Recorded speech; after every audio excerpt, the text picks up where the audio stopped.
Hey Sugar Geeks, Liz here again. Today I'm going to show you my no-fail techniques on how to cover a cake in fondant flawlessly the first time. Don't believe me? I'm going to show you how next on the Sugar Geek Show. Fondant.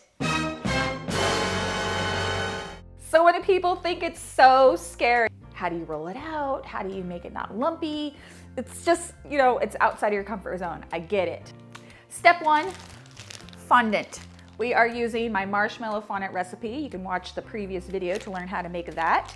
This is great to use if you've never used fondant before because it's like no fail. It doesn't tear, it doesn't get elephant skin, it's easy to roll out, it's easy to cover, like it's easy, easy, easy. If you don't want to make your own fondant, you can buy fondant, but just make sure that you're using a high quality fondant. I like Renshaw America's because it's very much like my homemade fondant, or Karma Masa. Just anything that you know is going to work really well to avoid fondant failure. Step two, the cake. We're using a cake that is already filled and chilled. Very important. You don't want to cover a cake that's like warm and floppy and oozy. That's going to just create all kinds of problems. So I always fill my cake and chill it overnight before I cover in fondant. If you need more information on how to make your very first cake, guess what? I have a video for you. Step three, tools. There's not really a lot of special tools that you're gonna need. Fondant smoothers, clear. That's not what they're used for. We need an X-Acto blade, a little pin for popping bubbles, got a little cornstarch poof. My cornstarch poofs are very expensive. They're made from the finest knee socks. brand new knee socks, very important. A couple of tablespoons of cornstarch in there, makes the perfect poofs. You can also use powdered sugar if you prefer. You're also going to need a turntable that's going to make life much easier. I love this one from Innovative Sugar Works. You're going to need a little cake board for doing the upside down technique if you decide to. A rolling pin. We're only covering a small cake, but if you're covering a big cake, you might want to have like a piece of PVC pipe or something to roll up your fondant. So we're only covering a 6-inch cake, so I'm only going to use half of this fondant. Use more fondant than you think you need. A big piece of fondant is gonna cover a cake so much easier than trying to use like a small piece of fondant and like stretch it, pull it. This is freshly made fondant. It's still warm. It's like the optimal fondant to be using. But let's say I was using fondant that was not freshly made. You're gonna need to heat this and condition it first. So you pop it in the microwave for 30 seconds or so, get some vegetable shortening on your hands so it doesn't stick. And then we're gonna pull like taffy. Actually, see, it's a little bit tearing. So when you first take fondant out of the package, it usually has kind of this tearing going on. Elephant skin, it might look a little bit dry. So we're gonna take a little bit of vegetable shortening on our hands, and we're going to pull like taffy until you don't see that tearing anymore. It stretches without breaking. Very important step. Make sure the surface that you're working on is very clean and dry because fondant likes to stick. So let's do a little stretch test. Oh, yes. Okay, that tells me it's ready to go. So if you were kneading your fondant like this and you notice that it was just really dry and crumbly, it could be your climate. If that's the case, you can take a little bit of water, put it on your hands, and just knead that into the fondant to make it a little bit less dry. And on the other hand, if it's really sticky and it just feels too soft, you can knead in more powdered sugar. So definitely adjust for your climate. That's the beauty of making your own fondant. All right, so first, cornstarch all over the countertop here and on top as well. And we're gonna try and keep a nice round shape. Every couple of rolls, rotate.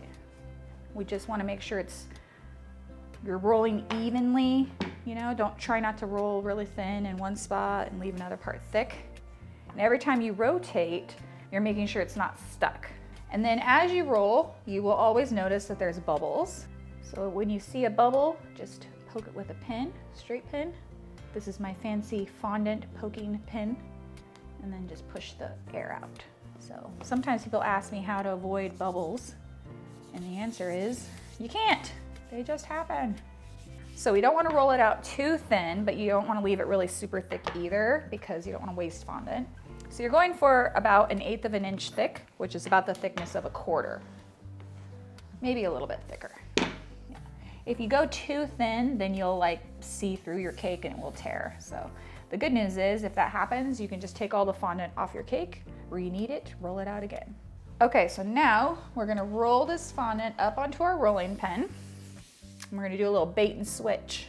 Make sure you have a layer of cornstarch on top of your fondant so that it doesn't get all condensated and sticky and stick to your rolling pin. And then we're gonna unroll so that it's barely touching the turntable. Go all the way over to the side. Immediately use your fondant smoother to just get any air bubbles out of the top. We're just gonna continue kind of pulling those pleats open and pressing against the cake. And we're not pulling down because that will cause the fondant to tear. So if you have a lot of extra fondant, you can actually even cut that off. And the turntable really helps to hold the fondant so that it doesn't pull down and tear. You can see why it's really important to have a turntable so you can move. So that's what I'm doing is I'm just opening these pleats and pressing against with my hand, and it just naturally stretches the way that it needs to. So that's how you do it the slow way, but when I'm doing this in real time, this is how fast I go. My hand is just kind of constantly smoothing, especially if you live in a humid area. You want to work quickly before your cake starts to sweat. You can see how much leftover fondant you have by the time it goes all the way down. So we had, it was barely right here, and now it's stretched out all the way to there. So that's why you can't go too thin. So now I'm going to just cut off the excess fondant about 1 inch around. This can go back into the bag to be used later. So now we're gonna take our fondant smoother and just go around the edges. Just smooth out any of those lumps and bumps. If you see any bubbles that arise, now is the time to get rid of them. So once you get to this point, you could just cut off the excess fondant down around the bottom and be done, and you have a perfectly good fondant covered cake. But if you want to take it to the next level, which why wouldn't you? We're going to do the upside down technique. All right, so cake board on top. This is just a cardboard cake board with a smooth surface, or you could use a cutting board with some parchment paper. Anything like that will do. I'm going to just slide this off, and I promise your cake will be okay. It's chilled, it's filled. If you think about it, there's no difference between the cake being upside down and right side up. It's still stacked with frosting in it. We're gonna take our smoother and push up. And the reason I like doing it this way is because you can get a really clean transition from the fondant covering the cake board. So now I'm going to use my X-Acto blade to just trim off that top bit of fondant. That way you don't have to use like a ribbon or a buttercream border or something to cover up the board. It's invisible now. Again, you could stop right here. It would be perfectly acceptable, but we're going to take it a step further. And we're going to take our fondant smoother and we're just going to push down with light pressure until that shadow disappears.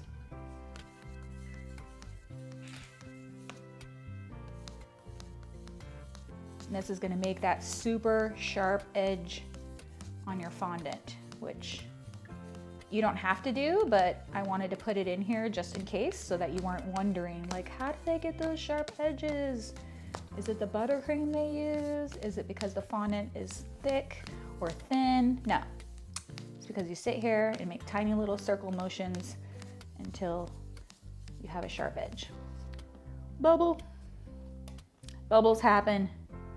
I'm pushing down just a little bit on the top of my cake and poking and push that bubble out.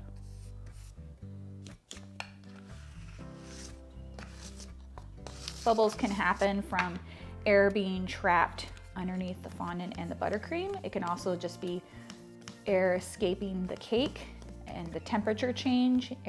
Warm air expands. So it just happens. If you feel like your fondant's getting sticky, Give it a little poof.